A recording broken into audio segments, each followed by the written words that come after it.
FBI ने sales tax वसूलियों को monitor करने के लिए खुसूसी टीमें तश्कील दे दी हैं। टेक्सटाइल प्रोसेसिंग इंडस्ट्री में चेकिंग का अमल शुरू करने की मंजूरी। डिप्टी कमिश्नर्स की सरबराही में कारखानों की इंस्पेक्शन होगी। फैक्ट्रियों की पैदावार और कारोबारी रिकॉर्ड चेक किया जाएगा। अपडेट करें आपको, एफबीआई ने सेल टैक्स वसूलियों को मॉनिटर करने के लिए खुसूसी टीमें तश्कील दे दी। टेक्सटाइल प्रोसेसिंग इंडस्ट्री में चेकिंग का अमल शुरू करने की मंजूरी। डिप्टी कमिश्नर्स की सरबराही में कारखानों की इंस्पेक्शन होगी। तफसीलात क्या हैं, उमैर अजमत हमारे साथ हैं। उमैर बताएगा। बोर्ड ऑफ रेवेन्यू की जानिब से सेल्स टैक्स वसूलियों में शफाफियत लाने के लिए प्रोसेसिंग और साइजिंग इंडस्ट्री के ऑडिट का फैसला किया गया है। इस हवाले से एफबीआई हुकाम की जानिब से प्रोसेसिंग और साइजिंग इंडस्ट्री की टैक्स अदायगियों और उनकी पैदावार का न सिर्फ ऑडिट किया जाएगा बल्कि इसके साथ साथ एफबीआई की टीमें जो है वो इन फैक्ट्रियों के अंदर खुसूसी तौर पर चेकिंग कर सकेंगी और वहाँ से जो मुतल्लिका रिकॉर्ड है वो भी अपनी तहवील में ले सकेंगी। इस हवाले से जो यूनिट इंचार्जेस हैं, डिप्टी कमिश्नर्स हैं, उनकी सरबराही में ये टीमें काम करेंगी और इस हवाले से तमाम फैक्ट्रियों की जो पैदावार है, उनकी टैक्स अदायगियाँ हैं और दीगर रिकॉर्ड है, उसका ऑडिट किया जाएगा और इस बात को यकीनी बनाया जाएगा कि जितनी उनकी पैदावार है उसके मुताबिक ही सेल्स टैक्स अदायगी की जा रही है। एफबीआई हुकाम के मुताबिक प्रोसेसिंग और साइजिंग इंडस्ट्री से चूँकि डॉक्यूमेंटेशन उस तरह से मौजूद नहीं है या डिजिटलाइजेशन नहीं है, तो यहाँ से सेल्स टैक्स चोरी की शिकायत सामने आ रही थी। तो उस शिकायत को रोकने के लिए और टैक्स वसूलियों के निज़ाम में शफाफियत लाने के लिए इकदाम उठाया जा रहा है। जी, बहुत शुक्रिया उमैर अजमत अपडेट करने के लिए। आगे बढ़े, आपको बताएं डीजल की कीमत में हालिया इजाफा। फैसलाबाद में लोकल मैन्युफैक्चरर्स की पैदावारी लागत बेकाबू हो गई। ऑर्डर्स के हसूल के लिए मुकाबला मजीद सख्त होने का खदशा है। लागत बढ़ने से मार्केट में मुकाबले की सकत कम होने लगी। खबर दें आपको, डीजल की कीमत में हालिया इजाफा। फैसलाबाद में लोकल मैन्युफैक्चरर्स की पैदावारी लागत बेकाबू हो गई है। ऑर्डर्स के हसूल के लिए मुकाबला मजीद सख्त होने का खदशा। तफसीलात जानेंगे अली नारो से। बिल्कुल, पेट्रोलियम मसनूआत की कीमतों में तवातुर के साथ इजाफा होता जा रहा है और बिलखसूस जो डीजल की कीमत है हालिया बढ़ने से जो लोकल मैन्युफैक्चरर्स हैं वो खासे परेशान दिखाई दे रहे हैं। जो प्रोडक्ट है उसकी कीमत बढ़ती जा रही है, लोगों की क़ुव्वत ख़रीद कम होती जा रही है और मुस्तकबिल में भी कीमतें नीचे आती हुई दिखाई नहीं दे रही। शहर फैसलाबाद के बड़े मैन्युफैक्चरर्स में नाम शामिल होता है शहजाद पंप्स का डायरेक्टर बाबर शहजाद हमारे साथ मौजूद हैं। जनाब बताइएगा, मामला किस तरफ जा रहे हैं? कीमतें तो नीचे आती दिखाई नहीं दे रही, प्रोडक्ट महंगी होती जा रही है, क्या कहें? जी अली भाई, जो इस वक्त हालात चल रहे हैं मजमूई तौर पर, अगर हम सिर्फ पाकिस्तान की बात करें तो पाकिस्तान में कोई भी चीज़ स्टेबल इस वक्त नहीं है। लोगों की जो क़ुव्वत ख़रीद है वो दिन ब दिन कम होती जा रही है और उसके साथ साथ जो सितम ज़रीफ़ी है वो ये है कि जो प्रोडक्शन के लिए इंडस्ट्रीज़ हैं उनकी प्रोडक्शन प्राइसेस तेज़ी के साथ बढ़ रही हैं due to fluctuation in oil prices. और इस वक्त हमारी गवर्नमेंट को और हमें ये सोच लेना चाहिए कि हमें अब इन्हीं हालात के साथ अपने आप को सर्वाइव करना है और अब गवर्नमेंट को हफ्तावार पॉलिसी देने की बजाय कोई माहाना मुल्क के मफाद में, मुल्क के जो मैन्युफैक्चरर्स हैं उनके मफाद में वो पॉलिसी देनी चाहिए जिससे मुल्की मामलात को चलाने में, इंडस्ट्री को चलाने में, कोई बैलेंस शीट बनाने में, कोई प्रोडक्शन कॉस्ट बनाने में मैन्युफैक्चरर को आसानी हो सके। क्योंकि अगर मैन्युफैक्चरर अपनी कॉस्टिंग भी वीकली बेसिस पर करेगा, वीकली प्राइसेस, बल्कि अब तो प्राइसेस के हालात ये हैं कि सुबह दोपहर शाम की प्राइसेस अपडेट होती हैं हर इंडस्ट्री की, तो अगर ये हालात होंगे तो स्टेबिलिटी किस तरह से आएगी। और जो मैंने पहले अर्ज़ की कि जो हमारा ख़रीदार है वो प्राइसेस बढ़ने के साथ, बार बार प्राइसेस बढ़ने के साथ उसकी क़ुव्वत ख़रीद से बाहर होती जा रही है। ये तो बात होगी हमारे लोकल मैन्युफैक्चरर की। इसके साथ अगर हम अब बात करें जो हमारे इंडस्ट्रियलिस्ट हैं जो एक्सपोर्ट करते हैं, जिसके लिए गवर्नमेंट शदीद परेशान है कि हमें एक्सपोर्ट बेस्ड अपनी इंडस्ट्री को बढ़ाने की ज़रूरत है। पेट्रोलियम प्राइसेस बढ़ने के साथ जो लोकल उनको चीज़ों की डिमांड है उसकी प्राइसेस भी तेज़ी के साथ बढ़ गई हैं और वो प्राइसेस बढ़ने के साथ मुसाबकती तौर पर हम अपने रीजनल जो कंट्रीज़ हैं उनसे भी हम बहुत पीछे जाते जा रहे हैं, चूँकि हमारी प्राइसेस इंटरनेशनल मार्केट में बढ़ती जा रही हैं और हमें जो मुकाबला करने में और उनको साथ चलने में मुश्किल पेश आ रही है। तो इसी अमर की है कि इन चीज़ों को इस तरह से मैनेज किया जाए कि हमें इंडस्ट्रियलिस्ट को प्राइसेस, ऑयल प्राइसेस, ख़ास तौर पर फ्यूल प्राइसेस हैं, वो बता दिया जाए कि अगले 1 माह के लिए इस तरह से है ताकि हम अपनी प्रोडक्शन को कंटिन्यू रखने के लिए प्राइसिंग बेहतर तरीके से कर सकें। बिल्कुल, इनका यही कहना है कि ये जो तवातुर नहीं आ रहा चीज़ों में और कीमतें बढ़ा दी जाती हैं, कम कर दी जाती हैं, इससे हट कर अब इसको मुस्तकिल बुनियादों पर देखना चाहिए ताकि जो मैन्युफैक्चरर्स हैं वो आगे का लाहे अमल अपना सके कि किस तरह से कस्टमर्स को डील किया जाना है और बिलखसूस जो एक्सपोर्टर्स हैं वो भी इसी तनाजुर के साथ आगे बढ़ सकें, वगरना जो क़ुव्वत ख़रीद है वो कम होती जा रही है और बिज़नेस कम्यूनिटी शदीद परेशान है। जी बहुत शुक्रिया अली आपका। खबर दें आपको, चिन्योट में LPG गैस के दाम बेकाबू हो गए। LPG 460 से 475 रुपये फ़ी किलो तक जा पहुंची है। शहरियों की क़ुव्वत ख़रीद मुतासर होने लगी है। तफ़सीलात जानेंगे बाबर मुनीस से। इस बात में तो कोई दो राय नहीं कि बढ़ती हुई महंगाई ने गरीब आदमी का जीना दोबर कर दिया है। इस वक्त जो LPG गैस है वो मार्केट में 460 रुपये से पौने 500 रुपये तक फ़रोख्त हो रही है। इसी तरह घरेलू और जो कमर्शियल सिलेंडर हैं उनकी कीमतों में भी होशरुबा इजाफा हो गया है। इसके साथ साथ डीजल और पेट्रोल की कीमतें बढ़ने की वजह से भी जो मार्केट की अशिया खुर्द-ओ-नोश है, जिसमें घी, चीनी, आटा, दालें और दीगर चीज़ें, चूँकि ये सारी चीज़ें तलब और रसद पर डिपेंड करती हैं और फिर इन सारी चीज़ों की लोडिंग अनलोडिंग होना होती है, जिस वजह से जो कीमतें हैं वो आसमान से बातें कर रही हैं। शहरी मौजूद उनसे बात करते हैं, क्या मुतालबा करेंगे? महंगाई में बहुत ज़्यादा इजाफा हो गया है, LPG गैस बहुत ज़्यादा बढ़ गई है। महंगाई तो जी हर चीज़ में ही है। LPG तो रोज़ाना बढ़ता है, रोज़ाना ही चढ़ता है, और ये पेट्रोल है वो रोज़ाना ही चढ़ रहा है तकरीबन, बल्कि अनअवेलेबल है, मिल ही नहीं रहा है। LPG महंगी होगी, वो आपके पास इतनी है, खुदारा किस आवाम पर रहम करें, आवाम पर रहम करें। महंगाई ने जीना दूभर कर दिया है। शुक्र। बिल्कुल जी, ख़रीदार जो है वो खासे मुश्किलात से दो चार नज़र आ रहे हैं। शेख खुर्द-ओ-नोश की कीमतें आसमान से बातें कर रही हैं। गरीब आदमी का जो गुजर बसर है वो रोज़ाना की बुनियाद पर मुश्किल होता जा रहा है। एक गरीब आदमी 1500 रुपये कमाने वाला किस तरह से इन तमाम चीज़ों को अफोर्ड करेगा? लोग जो है वो इंतहाई किस्म पुरसी की हालत से गुजर रहे हैं और वो मुतालबा कर रहे हैं हुकूमत से कि खुदारा होश के नाखून ले, शेख खुर्द-ओ-नोश की कीमतों की जाए। जी बहुत शुक्रिया बाबर अपडेट करने के लिए। डिस्ट्रिक्ट अकाउंट ऑफिस फैसलाबाद में बड़ा माली स्कैंडल बेनकाब। पुलिस की तनख्वाहों और अलाउंसेस की मद में 1.5 करोड़ रुपए की बेज़ाब्तियाँ सामने आ गई। डिप्टी अकाउंट ऑफिसर ने फ्रॉड अदायगियों की निशानदेही कर दी। तफसीलात AG ऑफिस और डिस्ट्रिक्ट अकाउंट ऑफिस को अरसाल कर दी गई। फ्रॉड में मुलव्विस ऑडिटर के खिलाफ कार्रवाई की सिफारिश की गई है। तफसीलात जानेंगे इमरान असलम से। जी इमरान। अकाउंट ऑफिस फैसलाबाद में पुलिस की तनख्वाहों अलाउंस में 1.5 करोड़ की बेकायदगियां और माली अमूर में फ्रॉड की जो बड़ा स्कैंडल है वो सामने आया है, जिसमें डिस्ट्रिक्ट अकाउंट ऑफिस के जो सीनियर ऑडिटर की जानब से पुलिस की तनख्वाहों और अलाउंसेस में 1.5 करोड़ से ज़्यादा की बेकायदगियां जो है वो रिपोर्ट की गई हैं। और सैब की जो ID थी वहां से मुबैना तौर पर इरेगुलर पेमेंट्स जो है वो अदा की गई, जिस पर डिप्टी अकाउंट ऑफिस के जो सीनियर पे रोल इंचार्ज है उनकी जानब से तफसीलात AG ऑफिस को इरसाल की गई हैं और निशानदेही करते हुए तमाम तफसीलात डिस्ट्रिक्ट अकाउंट ऑफिस के डिस्ट्रिक्ट अकाउंट ऑफिस को भी इरसाल कर दी गई हैं। और फ्रॉड में मुलव्वस जो सीनियर ऑडिटर हैं शेख इमरान, उनके खिलाफ कार्रवाई की भी सिफारिश कर दी गई है।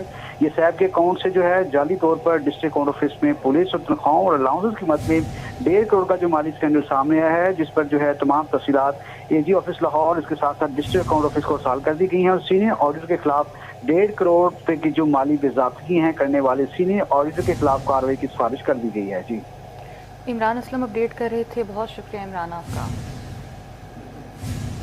दूसरी जानिब आपको बताएं कि पेशावर ज़ल्मी पाकिस्तान सुपर लीग 11 की चैंपियन बन गई है। फाइनल में हैदराबाद किंग्समैन को 5 विकेटों से हरा दिया गया।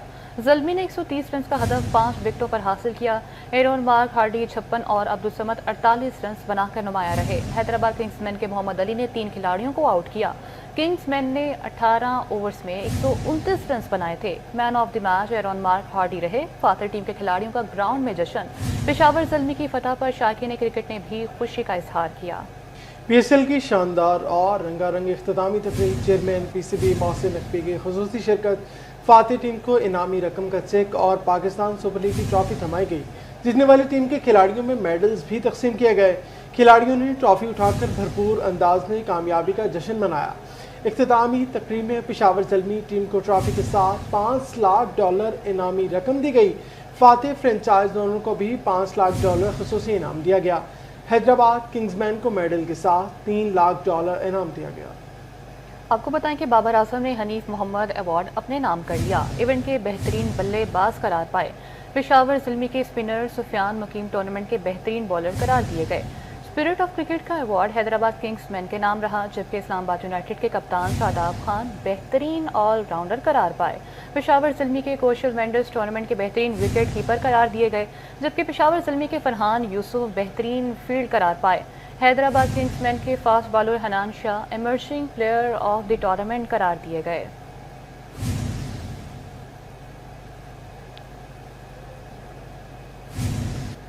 आइंदा बरस PSL में नए वेन्यूज़ को भी शामिल किया जाएगा। चेयरमैन PCB मोहसिन नकवी का ऐलान। कहा, कदाफी स्टेडियम में 32,600 शायकीन ने फाइनल मैच देखा। शायकीन ने कमाल नज़्ब ज़ब्त का मुजाहरा किया। शायकीन ने दोनों टीमों को दिल खोल कर दाद दी और खेल को भरपूर एंजॉय किया। वज़ीर पंजाब मरीम नवाज शरीफ ने पंजाब में 27 नए सहूलत बाजारों की तकमील के लिए जुलाई का हदफ दे दिया है। फैसलाबाद, झंग, टोबा टेक्सिंग में भी नए सहूलत बाजार प्रोजेक्ट में शामिल। फैसलाबाद में मुख्तलिफ तहसीलों में सहूलत ऑन दी गो बाजार कायम होंगे। पंजाब के मुख्तलिफ अजला में 13 सहूलत ऑन दी गो बाजार भी कायम होंगे। 27 नए सहूलत बाजारों में 1300 नए बिजनेस शुरू होंगे। 600 से ज़्यादा अफराद के लिए बराह रास्त मुलाजमत के मौके भी पैदा होंगे। तफसीलात जानेंगे इमरान असलम से। आपको अपडेट करें, वज़ीर आला पंजाब मरीम नवाज शरीफ ने पंजाब में 27 नए सहूलत बाजारों की तकमील के लिए जुलाई का हदफ दे दिया। फैसलाबाद, झंग, टोबा में भी नए सहूलत बाजार प्रोजेक्ट में शामिल। फैसलाबाद की मुख्तलिफ तहसीलों में सहूलत ऑन दी गो बाजार कायम होंगे। खबर आपको दें, झंग में गोजरा रोड रेलवे फाटक को कुशादा ना किया जा सका। जनवरी में हाईवे ने रेलवे से तखमीना तलब किया था। महकमा रेलवे ताहाल लागत का तखमीना तैयार ना कर सका। मंसूबा शुरू न होने से शहरियों को मुश्किलात का सामना है। तफसीलात जानेंगे रमजान मिर्जा से।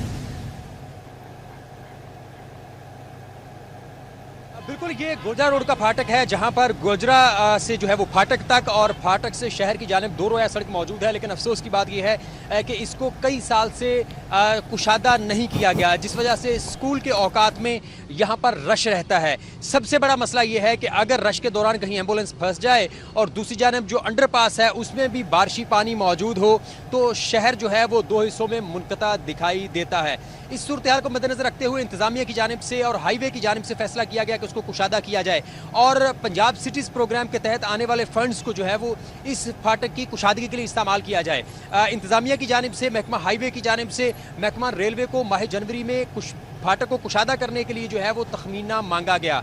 कई माह गुजर चुके हैं, अभी तक तखमीना जो है ना मिल सका और ना ही फाटक को कुशादा करने पर काम शुरू हो सका। शहरी मौजूद से बात भी करते हैं। अच्छा बताएं, फाटक कुशादा हुआ दिखाई नहीं दे रहा, क्या कहना चाहेंगे? काफ़ी अर्सा हो गया, यहाँ पे कोई ऐसे मामला नहीं है। जिस वक्त भी ट्रैफिक चलती है उस वक्त ट्रेन को बंद कर दें, क्योंकि यहाँ ट्रेन आती नहीं है और उसके अलावा ट्रेन के जो मामला हैं बहुत ज़्यादा ख़राब हैं। अच्छा ये बताएं कि मैंने देखा है कि जब भी फाटक जो है वो खुला भी हो, स्कूल के वक्त में बड़ा रश होता है, गुजरना मुश्किल हो जाता है। जिस वक्त अपने बच्चों की छुट्टी होती है उस वक्त ये फाटक को बंद कर देते हैं, ट्रैफिक को चालू कर देते हैं और उस वक्त ये मामला खराब होते हैं। अच्छा ये बताएं, मसला होता है फाटक तंग है, जगह थोड़ी है, रश हो जाता है? जी बिल्कुल है, इसी रोड पे बहुत सारे स्कूल और कॉलेज हैं जिस वजह से काफ़ी परेशानी होती है बच्चों को लेने और आने जाने में भी। अच्छा ये बताएं कि यूनिवर्सिटी आप जाने वाले हैं तो जिस वक्त ट्रेन गुजर जाए अगर दिन के वक्त तो नज़र आता है कि शहर दो हिस्सों में मुनक़ता हो गया है और फाटक भी तंग है, मसाइल का सामना करना पड़ता है। जी बहुत ज़्यादा मसाइल का सामना पड़ता है। जब स्कूल का टाइम, जब छुट्टी की होती है तो काफ़ी बच्चे फाटक क्रॉस करने की कोशिश करें जिसकी वजह से मोटरसाइकिल ख़राब हो जाता है और काफ़ी इश्यूज बन जाते हैं।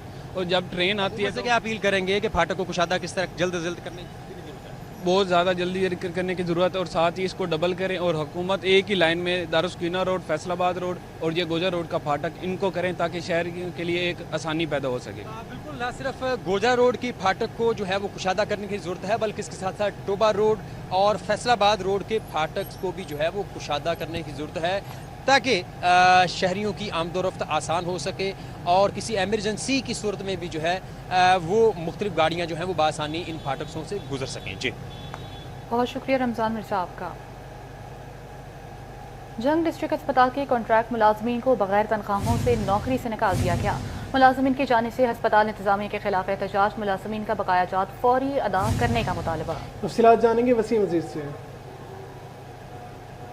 डिस्ट्रिक्ट हेडक्वार्टर हॉस्पिटल में कॉन्ट्रैक्ट पर रखे गए डाटा एंट्री ऑपरेटर्स जो है वो 3 माह तनख्वाहों से महरूम रहने के बाद अब उनको नौकरी से निकाल दिया गया है। मेरे साथ है कुछ डाटा एंट्री ऑपरेटर्स मौजूद हैं, इनसे बात करते हैं। बेटा बताओ क्या इशू पेश आया है, कब से सैलरी नहीं मिली और अब क्या कहते हैं? यहाँ DHQ में डाटा एंट्री ऑपरेटर की पोस्ट आई थी, तो हमने इस पर अप्लाई किया। टाइपिंग टेस्ट के ज़रिए DC साहब ने इंटरव्यू लिया था, हम मेरिट पे आए थे।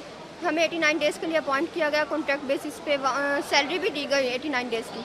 नेक्स्ट उन्होंने 89 डेज़ का मैनेजमेंट ने हमें कहा कि आप आते रहें, आपको सैलरी भी दी जाएगी, ऑर्डर्स भी दिए जाएंगे आपको। उन्होंने 89 डेज़ के बाद हमें निकाल दिया और हमें अब तक सैलरी नहीं मिली। मेरी मरीम नवाज साहिबा से ये अपील है कि वो हमें सैलरी भी दें 3 मंथ्स की और हमें यहाँ कंटिन्यू किया जाए, परमानेंट किया जाए यहाँ पे। जी बिल्कुल, कॉन्ट्रैक्ट को जो है वो तोसीह की जाए। मेरे साथ और भी मुलाजमीन मौजूद है। भाई आप बताइएगा कब से यहाँ पे हैं और सैलरी कब से नहीं मिली? हमने अप्लाई किया, टेस्ट दिया, टाइपिंग टेस्ट हुआ, उसके बाद DC साहब ने हमारे इंटरव्यू लिए। DC साहब ने हमारी हमें सेलेक्ट किया for 89 days as a data entry operator on daily wages. जब हमारे 89 डेज़ कंप्लीट हुए तो हमें ये मैनेजमेंट की तरफ से कहा गया कि आप काम अच्छा कर रहे हैं। हमने एक्सटेंशन के बारे में एप्लीकेशन भी लिखी और जब 1 महीना गुजरा सैलरी नहीं आई तो हमने इनको रिमाइंड करवाना शुरू कर दिया कि प्रोसीजर कितना कंप्लीट हुआ, कितना नहीं कंप्लीट हुआ। हमारी सैलरी नहीं है, इसी तरह 3 महीने गुजर गए, हम इनको रिमाइंड करवाते रहे, सैलरी नहीं। बहुत शुक्रिया वसीम अपडेट करने के लिए। बोर्ड ऑफ रेवेन्यू पंजाब की अहम पेशरफ, ज़मीन के तनाज़ात के हल के लिए साल से कमेटी कायम। असिस्टेंट कमिश्नर, असिस्टेंट कलेक्टर, गर्दवावर और नंबरदार कमेटी में शामिल। तफसीलात जानेंगे अब्दुर्रहमान से। रेवेन्यू डिपार्टमेंट के हवाले से तो एक कमेटी तश्कील दी गई है जो कि रेवेन्यू के तमाम मामलात देखेगी और इस सिलसिले में असिस्टेंट कमिश्नर, असिस्टेंट कलेक्टर, इसके अलावा गिरदावर मौजूद होंगे, गाँव देहात का नंबरदार होगा और जिन लोगों का मामला है उनके नुमाइंदगान मुकर्रर किए जाएंगे और फिर उसके बाद ये कमेटी केस का फ़ैसला सुनेगी, फ़ैसला सुनाएगी। तो ये कमेटियाँ तश्कील देने का मसला ये था कि गाँव देहात में की सतह पर जो प्रॉपर्टी के मामलात बनते हैं उन तमाम मामलात को इब्तदाई सतह पर ही हल किया जाए ताकि जो लिटिगेशन का मामला बनता है और ये केस बाद अज़ां लंबा लटकता चला जाता है उसको गाँव देहात की सतह पर ही जो पंचायती सिस्टम है उसके तहत ही हल कर लिया जाए और असिस्टेंट कमिश्नर की कोर्ट में ये मामला हल कर लिया जाए। ताहम अगर किसी को मसला हो तो डिप्टी कमिश्नर के पास जा सकेगा, इसकी अपील हो सकेगी। ताहम अगर वो मामला हल हो जाता है तो ये इनकी कामयाबी होगी कि यहाँ पर लिटिगेशन का जो मसला बनता चला जा रहा था वो हल हो जाएगा। तो बोर्ड ऑफ रेवेन्यू की जानिब से ये कमेटियाँ तश्कील दे दी गई हैं जिसमें असिस्टेंट कमिश्नर, इसके अलावा जो असिस्टेंट कलेक्टर है या नंबरदार है या गर्दावर है और वो तमाम नुमाइंदे जो कि दोनों फ्रीकैन की जानिब से मुकर्रर किए गए होंगे वो फ़ैसला सुनाने के मजाज होंगे। जी बहुत शुक्रिया आपका। टोबा टेक्सिंग के चक 151 का गर्ल्स हाई स्कूल 4 दीवारी से महरूम। सरकारी स्कूल आवारा कुत्तों के अमाशगाह बन गया। तालिबात खौफ व हरास में तालीम हासिल करने पर मजबूर। तफसीलात जानेंगे मोहम्मद आलम शेर से। टोबा टेक्सिंग के इलाके चक नंबर 151 में गवर्नमेंट गर्ल्स हाई स्कूल की 4 दीवारी बिल्कुल ही नहीं है। 4 दीवारी ना होने के 22 तलबात जो हैं वो खौफ व हिरास में तालीम हासिल करने पर मजबूर हैं। 4 दीवारी ना होने के 22 आवारा जानवरों की ये स्कूल अमाशगाह बन गया है। मेरा कैमरामैन अगर आपको दिखा सके तो ये गवर्नमेंट हाई स्कूल है, यहाँ पर बड़ी तादाद में तलबात तालीम हासिल करने आते हैं, लेकिन स्कूल की 4 दीवारी ना होने के बायस तो यहाँ के रहने वाले जो इलाके मकीन हैं उन्हें भी अपने स्कूल के अंदर बेटियां पढ़ने के लिए भेजने में बड़ी परेशानी का सामना करना पड़ रहा है। मेरे साथ कुछ वालिदैन मौजूद हैं, हम इनसे बात करते हैं। भाई बताएगा, 4 दीवारी नहीं है, आपकी बेटी पढ़ने आती है तो आप क्या कहना चाहेंगे? हमें बहुत परेशानी बनती है जब बच्चे आते हैं स्कूल से, बहुत परेशान होते हैं। वो कहते हैं स्कूल की 4 दीवारी नहीं है, हमें डर लगता है आवारा कुत्तों से और ये जो जानवर है ना जंगली, दीवार नहीं है इसलिए अंदर घुस जाते हैं, बच्चे डरते नहीं आते। शुक्रिया। बहुत शुक्रिया आलम शेर अपडेट करने के लिए। ईद उल अज़हा करीब आते ही मवेशी मंडियां फाल होने लगी। नया मवाना मंडी में छोटे जानवर आना शुरू हो गए। बकरी मंडी में मौजूद मगर खरीदारी ना होने के बराबर व्यापारी हजरात मंडी में खरीदारों की राह तकने लगे। तफसीलात जानेंगे उमरान जा से।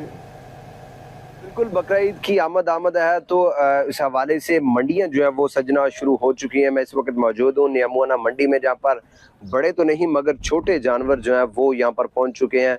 व्यापारी जो हैं वो भी हमारे साथ मौजूद हैं, इनसे जानने की कोशिश करते हैं।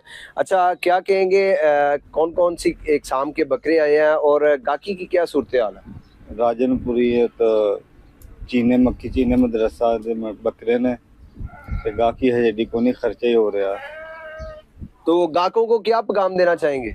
आन के खरीदन बकरे आए और जो है वो बकरे जो है वो खरीदे। अगर क्योंकि कैमरामैन आपको दिखा सके तो मुख्तलिफ इकसाम के, जिसमें राजनपुरी, चीनी और दीगर इकसाम के बकरे जो है वो यहाँ पर, छोटे जानवर तो पहुँच चुके हैं मगर ताहाल बड़े जानवर जो है वो यहाँ पर नहीं आ सके अभी तक, क्योंकि अभी ईद उल अज़हा में दिन बाकी हैं। तो जो व्यापारी है उनकी जानब से भी कहा जा रहा है कि अभी तक गाहक जो है वो ना होने के बराबर है, मगर नियामुआना मंडी जो है वो सजना शुरू हो चुकी है। बहुत शुक्रिया उमर आंचा अपडेट करने के लिए। टोबर टेक्सिंग में गंदम खरीदारी मुहिम का आगाज, गंदम के काश्तकारों में बारदाना तकसीम करना शुरू कर दिया गया। प्राइवेट कंपनियां किसानों से 3500 रुपये मन के हिसाब से गंदम खरीदेंगी। तफसीलात जानेंगे मुबशर हसन नकवी से। मुबशर बताएगा। गंदम खरीदारी मुहिम 2026-27 का आगाज हो चुका है। 3500 रुपये फी मन गंदम की कीमत मुकर्रर की गई है। काश्तकारों को बारदाने का इजरा भी शुरू कर दिया गया है। टोबर टेक्सिंग जिला में मजमूई तौर पर 7 सेंटर्स बनाए गए हैं। टोबर टेक्सिंग सेंटर की बात की है तो 1,60,000 बोरियां खरीदने का टारगेट भी सेट किया गया है और आज टोबर टेक्सिंग के सेंटर से बाकायदा जो बारदाना है उसका इजरा शुरू हो चुका है। ताहम मुख्तलिफ मुकामात से जो काश्तकार थे उन्होंने अपना अंदराज करवाया ताकि उनको बआसानी बारदाना मिल सके। यहाँ पर जो शहरी आ रहे हैं बआसानी उनको बारदाना भी तकसीम किया जा रहा है। ताहम तमाम तर सेंटर्स में बारदाना की तकसीम को बेहतर अंदाज में जारी रखने के लिए महकमा खुराक की जानब से वाज़िया हदायत भी जारी की गई है। महकमा खुराक का अमला मौजूद है तो प्राइवेट कंपनियों के नुमाइंदगान भी मौजूद हैं जो काश्तकारों को बारदाना का इजरा कर रहे हैं और इस हवाले से 72 घंटों का अल्टीमेटम भी दिया गया है कि 72 घंटों के दौरान काश्तकारों को गंदम की रकम की अदायगी की जाएगी। ताहम इस वक्त तमाम तर सेंटर्स में जो बारदाना की तकसीम का अमल है बड़ा स्मूथ अंदाज में चल रहा है। गोजरा, पीर महल, कमालिया और रजाना के में सेंटर बनाए गए हैं। नवा लाहौर में सेंटर बनाया गया है जहाँ पर काश्तकारों को बारदाना की तकसीम का अमल जो है वो जारी है। तो हम इस वक्त ओपन मार्केट में भी जो गंदम जो है वो फरोख्त हो रही है और काश्तकारों का कहना है कि ओपन मार्केट में गंदम फरोख्त करना उनके लिए ज़्यादा आसान है और उनको इतनी रकम जो है वो ओपन मार्केट से भी मिल रही है। जी बहुत शुक्रिया मुबशर हसन अपडेट करने के लिए। दूसरी जानिब आपको बताएं कि फैसलाबाद डिवीजन की 5 जेलें अमले को 4 अरब 75 करोड़ रुपए तनख्वाहें अदा कर दी गई। तफसीलात जानेंगे तैयब बकूर से।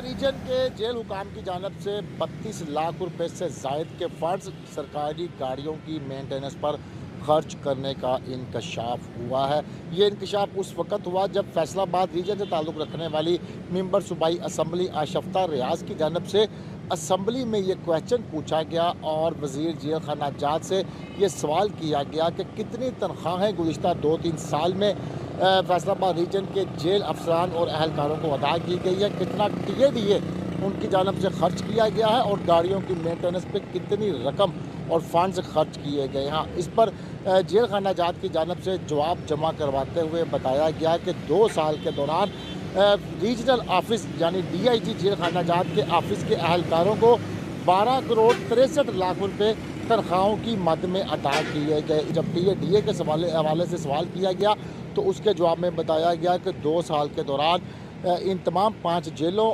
और DIG जेल खाना जात के दफ्तर के अफसरान और अहलकारों ने 2 साल में 48,15,000 रुपये का DA इस्तेमाल किया है। अब दोबारा से इस पर असम्बली में बहस होगी और फंड ज़्यादा या कम खर्च के हवाले से डिस्कस की जाएगी। जी बहुत शुक्रिया तैयब आपका। 4 मई आग से जंग लड़ने वाले हीरोज़ को सलाम। तफसीलात जानेंगे वकार घुमन से। 4 मई को इंटरनेशनल फायर फाइटर्स डे मनाया जाता है। आज चिन्योट में भी इसी मुनासबत से रेस्क्यू 1122 की जानिब से शहर में फ्लैग मार्च भी किया गया है। हमारे साथ district emergency officer Tahira Khan मौजूद है, उनसे बात करते हैं। मैडम, ये जो फायर फाइटर्स हैं ख़ास तौर पे जॉब तो अपनी कर रहे हैं लेकिन ये हीरो भी हैं, अपनी जान भी देते हैं लोगों की जानें बचाने के लिए। इनके लिए आज आप क्या कहेंगी और ख़ास तौर पर आजकल गर्मी का मौसम है, इस मौसम में आतिशज़दगी के काफ़ी वाक़यात आते हैं, इसकी रोकथाम के लिए क्या कहेंगी? 4 मई इंटरनेशनल फायर फाइटर्स डे है, ये हम हर साल मनाते हैं और इसका मकसद जो हमारे फायर फाइटर्स हैं, जो हमारे हीरोज़ हैं, हमारे अपनी जान को ख़तरे में डालकर, आपको पता है, जानों को बचाते हैं, प्रॉपर्टी को बचाते हैं, तो उनको खिराज तहसीन पेश करना है। आपको पता है कि जब से हमारी सर्विस शुरू हुई है रेस्क्यू 1122, हमारे बहुत सारे फायर फाइटर्स ने अपनी जानों का नजराना पेश किया है, बहुत सारे इंसिडेंट्स में जानों को बचाते हुए और लोगों की प्रॉपर्टीज़ को सेव करते हुए। तो आज के दिन का यही मकसद है कि उनको खराज तहसीन पेश किया जाए और हमारी अवेयरनेस की मुहिम भी चलती रहती है उस बारे में, तो उसको काइंडली ज़रूर उनको तमाम को इम्प्लीमेंट करें ताकि ज़्यादा से ज़्यादा जानों को बचाया जा सके। बिल्कुल जी, आज के दिन फायर फाइटर्स को खराज तहसीन भी पेश किया जा रहा है और इसके साथ साथ आवाम को भी सेफ्टी के हवाले से भी आगाही पैगाम दिया जा रहा है। बहुत शुक्रिया वकार अपडेट करने के लिए। इस्लामाबाद में नेशनल रैंकिंग बैडमिंटन चैंपियनशिप खातिन खिलाड़ियों ने तैयारी शुरू कर दी। कोचेज के हमरा स्टेमिना, फिटनेस और फ्लेक्सिस पर काम किया जाने लगा। तफसीलात जानेंगे अरसलान दुरानी से। नेशनल रैंकिंग चैंपियनशिप के लिए फैसलाबाद की जो बैडमिंटन खिलाड़ी उन्होंने भी तैयारी पकड़ ली है और भरपूर ट्रेनिंग की जा रही है इनकी जानिब से और कोशिश यही की जाएगी कि रैंकिंग्स में फैसलाबाद का नाम भी टॉप ऑफ द लिस्ट है। यहाँ पर मुझे इनसे बात भी करते हैं। बताइए जी, ये जून में होनी है चैंपियनशिप और इसके हवाले से आपने कितनी तैयारी की है, किन किन चीज़ों पर ज़्यादा काम किया जा रहा है? जी, आने वाली बैडमिंटन अपकमिंग रैंकिंग चैंपियनशिप शुरू हो रही है, उसकी हम तैयारी में लगे हुए हैं और कोचेज़ बहुत अच्छी तैयारी करवा रहे हैं हमें और लड़कियों पे भी बहुत मेहनत की जा रही है। हम भी अपनी पूरी भरपूर कोशिश कर रहे हैं कि हम अच्छे तरीके से परफॉर्मेंस दें। लास्ट टाइम भी हम ये पाकिस्तान पेशावर में देख के आए हैं गेम, परफॉर्मेंस बहुत अच्छी और मेरी ये ओलंपिक प्लेयर है माहौर शहजाद, उनके साथ भी मेरा मैच हुआ था और हार जीत तो फिर अल्लाह के हाथ में होती है, लेकिन हमारी पूरी तैयारी है, हम अपनी फुल कोशिश करेंगे कि हम अच्छा खेलें। बहुत शुक्रिया आपका। फैसलाबाद ज़राई यूनिवर्सिटी में Lalpur art and literature festival का इनेकाद। फेस्टिवल की सरगर्मियाँ 4 रोज़ तक जारी रहेंगी। तफसीलात जानेंगे मरियम रज़ा से। फैसलाबाद ज़राई यूनिवर्सिटी के अंदर आज art and agriculture literature festival का इनेकाद जो है वो किया गया है, जिसके मुख्तलिफ पार्ट्स हैं और ज़राई यूनिवर्सिटी के मुख्तलिफ हिस्सों के अंदर इस वक्त जारी है। इस वक्त हमारे साथ रोटक मौजूद हैं अब्दुल राफ़े, उनसे जान लेते हैं। अब्दुल राफ़े साहब, मुझे बताइएगा कि किस तरह से इस इवेंट को जो है प्लान किया गया है और यहाँ पर हमारे जो स्टूडेंट्स हैं उनके लिए जगह और उनके लिए इवेंट किस तरह से हेल्पफुल होगा? अस्सलाम वालेकुम। सबसे पहले तो शुक्रिया, आपने मुझे इस प्लेटफॉर्म पे बोलने का मौका दिया।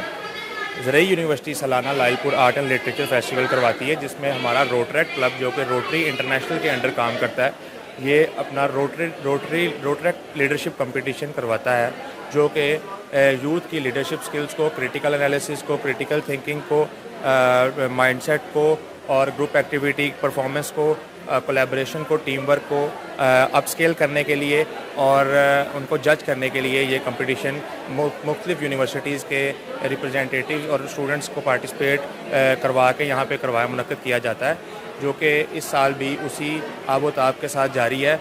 इससे हम उम्मीद करते हैं कि रोटरी इंटरनेशनल के मिशन के तहत यूथ में लीडरशिप स्किल्स और कम्युनिकेशन स्किल्स, प्रेजेंटेशन स्किल्स और नॉलेज का इजाफा होगा। शुक्रिया। हमारे यूथ के अंदर लीडरशिप जो है उसको नुमाया तरीके से जो है वो जाहिर किया जाएगा कि किस। बहुत शुक्रिया आपका।